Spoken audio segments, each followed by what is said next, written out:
All right, let's watch this. The mysterious Chinese art heist across Europe. Watch thousands of documentaries for free for 30 days at the link in the description. Stockholm, Sweden, 2010. Passers-by on the streets of the capital were confused and scared. Several cars in and around the vicinity had lit up in flames, and no one had any idea why. Police soon arrived on scene, but they too were baffled with what they saw. Now, several kilometers to the west, on the outskirts of the city, a small group of masked men made their way across the grounds of the Drottningholm Palace, the private residence of the Swedish royal family. Their target was the Royal Pavilion, situated in the southern part of the complex, which displayed countless works of historic art. Once there, the men forced their way in through the back doors and went right to work. They smashed the protective display cases and grabbed whatever items they wanted. This immediately set off the alarm system, which alerted the Swedish police. Now, despite the alarm, the robbers remained calm, because they knew exactly where the police were. The burning cars on the other side of the city were in fact a distraction for them, set up by the robbers, and they had fallen right into the trap. Still, the police raced towards the crime scene, but by the time they reached the Royal Pavilion, the place was empty. The robbers were in and out in less than 6 minutes. Upon inspection, sculptures, chalices, plates, and teapots, all invaluable items, were now missing from the permanent state collection of art and antiquities. And this wasn't just a huge economic loss, but a cultural one as well. It was later found out that after fleeing the pavilion on mopeds, the robbers made their way to a nearby lake, where they were then picked up by a white speedboat. That's crazy. Every part of this is such a movie, bro. Holy shit. So from this point, the trail went cold. Despite this, authorities remained relatively optimistic, as in situations like these, items tended to be recovered sooner or later. Very few people are actually prepared to handle such high-profile works, as the pieces are often too difficult to sell. But what the authorities failed to realize at the time was that the culprits were no ordinary criminals. Little did they know, the Drottningholm heist was just the beginning. 5 months later, in Bergen, Norway, masked men descended from a glass ceiling into the Coda Museum, grabbing vases, imperial seals, and more. In 2012, in Durham, England, thieves broke into a museum at Durham University, stealing high-value porcelain sculptures and bowls. That same month, the museum at Cambridge University was also hit. And in 2015, in Paris, France, intruders smashed their way into the Château de Fontainebleau, the exquisite former residence of the French monarchs, with more than 1,500 rooms full of treasures, making out with artifacts so rare they were considered the masterworks of the royal chateau. Now at this point, with all this set in Europe, you may be wondering why this video is titled the way it is. Well, it turns out the heists shared a similar MO. Cars were lit on fire as distractions for police. I like that they have a signature move. And meticulous. Getaway methods were often identical, but most importantly, the artifacts stolen were all of a similar type. By the way, this is straight up like a no pixel heist. This is set up exactly like a no pixel heist. You see, the first heist, the pavilion in Sweden, on the grounds of the Drottningholm Palace, was the Chinese pavilion. The 56 objects stolen from the Coda Museum in Norway was from the China collection. Intruders broke into the Oriental Museum in Durham University, England, and it was the Grand Chinese Museum that was targeted in the Château de Fontainebleau in France. In each heist, the robbers set their sights on art and antiquities from China. In fact, it seemed they were working from a very specific shopping list. They knew exactly what they wanted and where each piece was located, and they were willing to leave behind high-value objects that weren't on the list. Like in the chateau, they completely ignored the other 1,500 rooms containing many other priceless relics, as they weren't Chinese. Interpol was put on the case, as the crime— What are you gonna do? How? Okay, Interpol, go ahead. Go ahead, Interpol. Yeah, recover these heists, man. Recover these fucking artifacts, man. Go ahead. What do you mean? It's theirs, most likely. Were clearly transnational, but despite their investigation, the crime spree could not be stopped. In the years that followed, reports of Chinese art heists continued throughout museums across Europe. Now, the general feeling in intelligence circles was that the criminals were carrying out instructions from abroad as ordered jobs, with the true mastermind far from the jurisdiction of European countries. This needs to be a movie. Who was this mastermind, or masterminds? And why would they steal so many documented works that can neither be legally sold nor openly exhibited? Indeed, the majority of the stolen art never actually resurfaced, increasing the likelihood that it ended up as part of someone or some organization's private collection.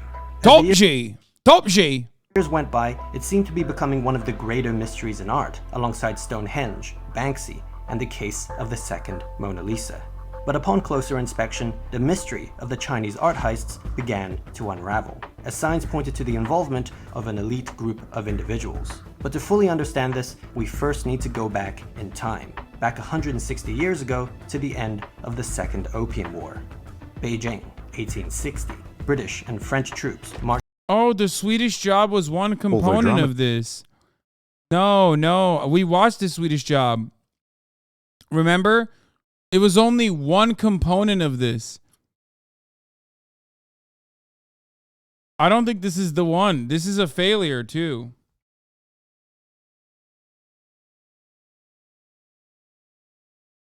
I don't think this is the one. Anyway. Marched defiantly towards the magnificent Old Summer Palace, the main imperial residence of the Qing dynasty. The men were ready for retribution, as a few weeks earlier, their comrades were tortured and murdered at the hands of the Chinese, while attempting to negotiate peace under a prearranged flag of truce. When the Europeans reached the palace grounds, they didn't hold back, laying waste to everything in sight. The Old Summer Palace, known for its architecture, extensive gardens, and its numerous art and historical treasures, was now being desecrated and pillaged. Sculptures, robes, jewelry, vases, chalices, plates, teapots, and even Pekingese dogs, a breed unknown to Europe at the time, were hauled away as trophies. Okay, that's too far. That's so fucked up. And absolutely. They stole the fucking dogs, dude. Are you serious? What the fuck is that, bro? You are fucked up, my friend. The momentous event set 160 years earlier was in fact the original Chinese art heist. Perhaps the real greatest art heist in Chinese history. Once the soldiers were done pilfering, they torched the palace grounds to the horror of the Chinese.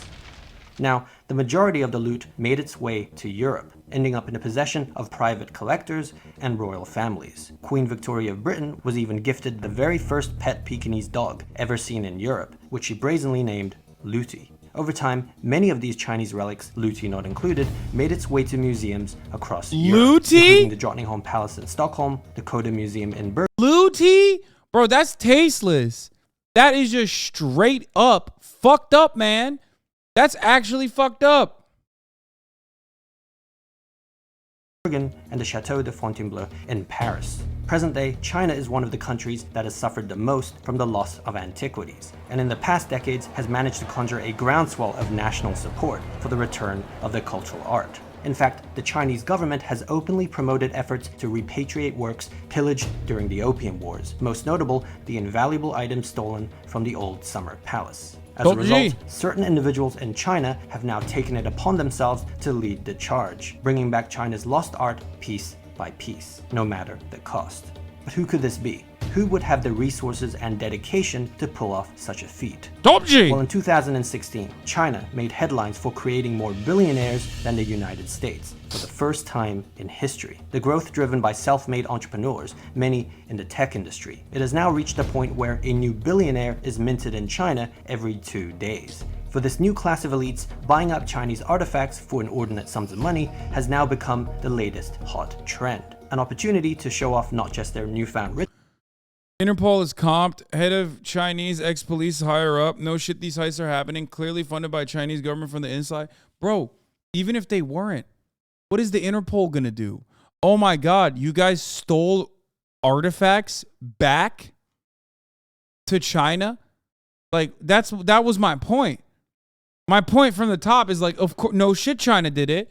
And also, it's a fucking good thing. Objectively, it is objectively a moral good that China did.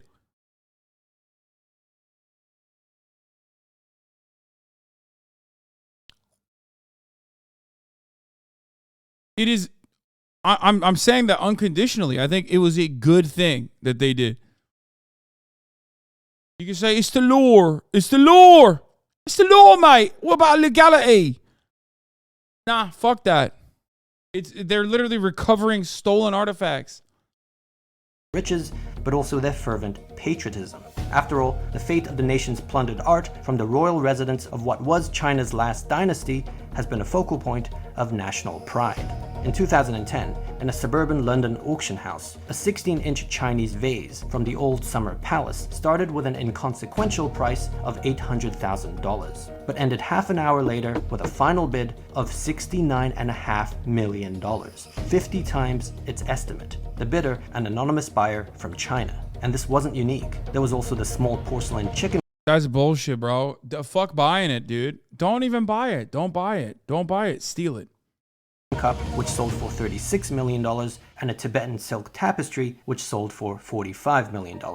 But just swooping in and purchasing artifacts left and right isn't always possible. In many cases, the most prized and rarest works of art never go up for auction. Rather, they're kept at Western museums or held in private collections. It's okay, they steal IP and tech. Brother, that is the cost of doing business with China. You're literally comparing imperial colonial loot to literally using their hyper-exploited labor force for manufacturing, knowing full well that they're going to take the IP. Yeah, that was a trade. What you're describing is trade for cheap manufacturing. But because you are so brainwashed by Western capitalist nation leaders that they have lied to you as they line up their pockets with the same additional profits that these companies have now made by firing your dad and your granddad and putting manufacturing overseas instead, knowing full well that they are going to take the IP. What do you think? Like these business owners, these American business owners are so stupid they still haven't figured out that like China is taking their IP? That's so crazy. It's been like fucking 40 years. They're like, oh, what? What's going on? Why didn't they move manufacturing immediately back domestically when they were like, oh, dude, they're stealing the IP there. Let's not do that. Dummy. That is propaganda. That is made so that you resent other working class individuals in China rather than the real reason why your grandfather no longer has a job and the real reason why there's no productive forces in the United States of America anymore. It's nobody's fault except for capital owners who were profit seeking and wanted to exploit the Chinese labor force, okay? Instead of the American labor force. What an insane lie. It's such a funny lie too, because it's like objectively, it's the easiest one to just immediately retort.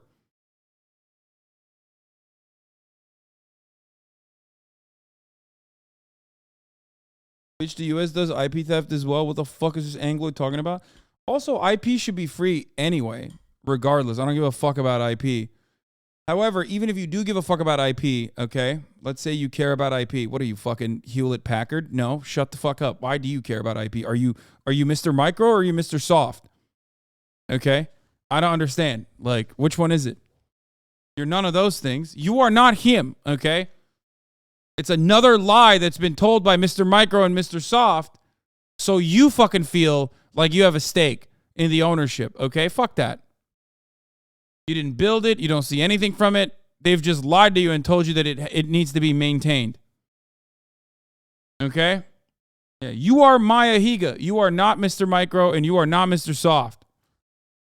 You are not Mr. Hewlett and you're not Mr. Packard.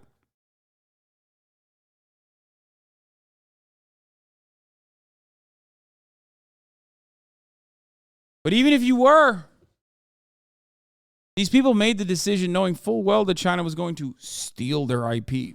That was a trade that they were willing to make and a trade that they're still doing to this day. So anytime someone talks about IP theft in China, remember, bullshit.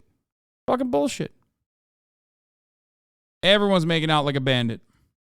So what happens when all legal avenues have been exhausted? Well, there is the idea that some Chinese billionaires are funding free agents to retrieve these museum works. And instead of putting these dubiously acquired treasures up for display for all to see, are understandably hiding them away in... Europe shouldn't have stolen Chinese antiquities, but is it really just for a Chinese billionaire to hoard them in a private collection?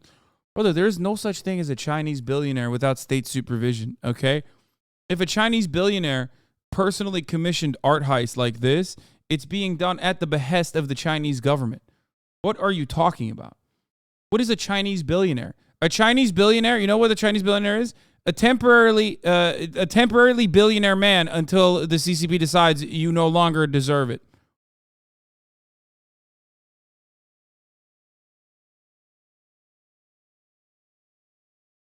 Fuck do you mean Chinese billionaires? Oh, you're thinking of Bill Gates, brother. That's what you're thinking of. No such thing. That doesn't work. It doesn't work that way out there, okay?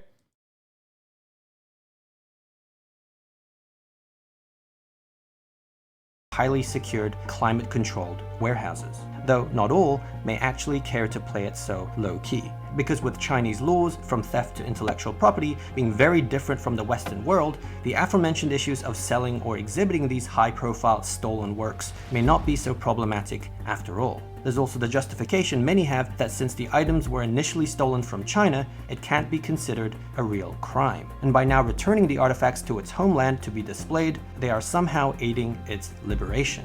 Now, all this may seem a plausible enough explanation, perhaps even likely, but billionaires aren't the only suspects here. In recent years, there has been another popular... Khan is so clueless about the world outside the U.S. law. I love when some dumb motherfucker says this shit, bro. Like, dude, I didn't grow up here, man. I spent more years outside of the United States than inside of the United States. I don't know if you know this or not. You probably don't because you're a fucking idiot. You are a dumb person, okay? You want to know why you're a dumb person? Because you heard other people say that and you're repeating it in here. You didn't actually seek out this information. You didn't actually try to confirm whether this is true or not. You could have very easily figured it out that that was so objectively untrue by just simply one keystroke. A couple keystrokes with a Google search, you would have been able to figure that shit out on your own. But because you're a fucking petulant little sheep, okay, vermin, the dog shit that I accidentally step on, you just, instead of confirming your suspicions, doing any meaningful research whatsoever, decided to just come in here and just repeat exactly what you've heard from some other petulant, limp dick, pasty ass, dumb fucking YouTube essayists, okay? Waste. What a waste of fucking air, dude.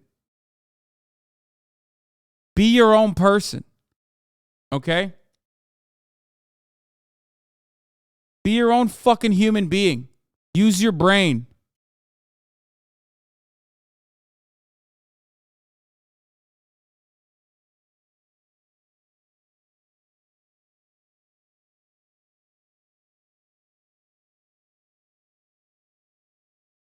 idea circulating, one that puts the culpability on an entity far greater and more powerful than Chinese billionaires. And that's the Chinese government. Yep. The implication being that China itself is the one ordering the thefts from Western... That chatter is Heartstruck bronze in every game I can see as well. Go game, you dumb fuck. Dude, I love Michael. Holy shit. Michael's like, go game, you dumb fuck, living in Cherry Hill, New Jersey. No, I'm just kidding, by the way. That's not real. That's not real. I was just making up a place. Do not misunderstand me. It's a joke, but it's like also, it's not a real dox. It's also like, he'll be like, your mom is cheating on your dad, by the way. I found out.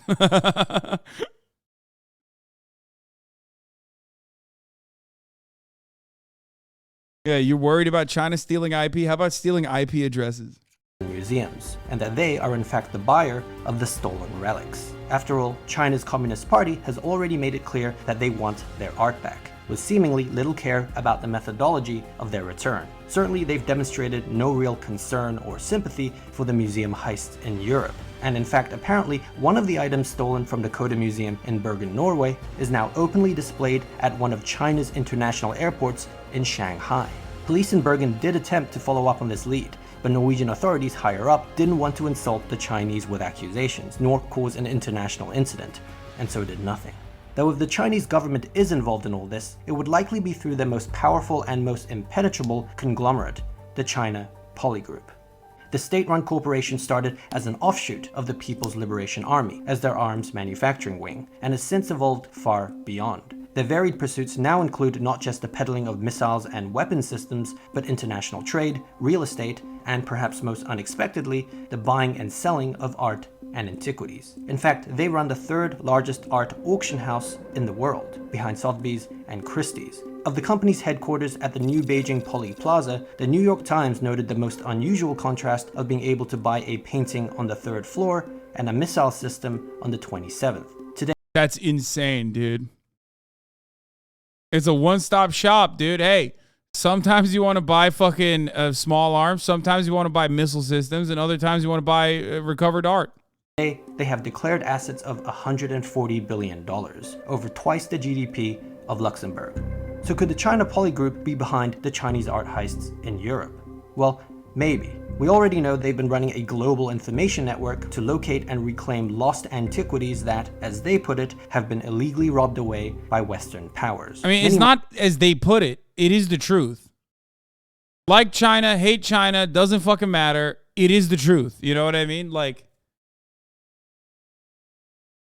that's just an objective fact of what happened. So might call this a noble and just cause, although the countries and cultures whom China itself has taken artifacts from through conquest might have something to say about that. Also correct.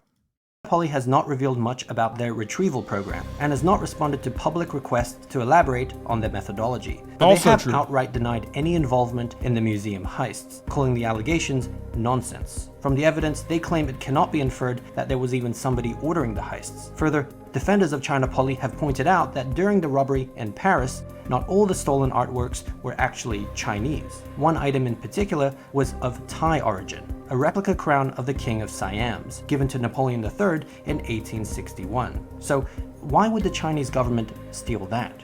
It's clear there are still mysteries left unanswered about the Chinese art heists, and perhaps we'll never really know, such as the mystery of the second Mona Lisa, whose very existence has puzzled. Okay, this dude has fucking brought up the second Mona Lisa so casually twice now. I have no idea what the fuck that is. And now I'm like, what, do you have a video on that shit? Because, like, I want to know, what the fuck is the second Mona Lisa? This is literally the second time he just dropped it in there. What is that? You can't just, like, casually and randomly bring that up and bring up nothing else? Art experts for over a century. Why are there two versions of the Mona Lisa? Why? Is the one sitting is that a real thing? Louvre in Paris even the original? Now, if you want to find out all about this, there's an excellent documentary Fuck you! God damn it, dude. Shut the fuck up. You cannot do that to me, okay? That is the most excellent fucking ad break debate. Holy shit, are you fucking joking? I'm looking up the Mona Lisa mystery on YouTube. I don't give a shit, okay? I don't care.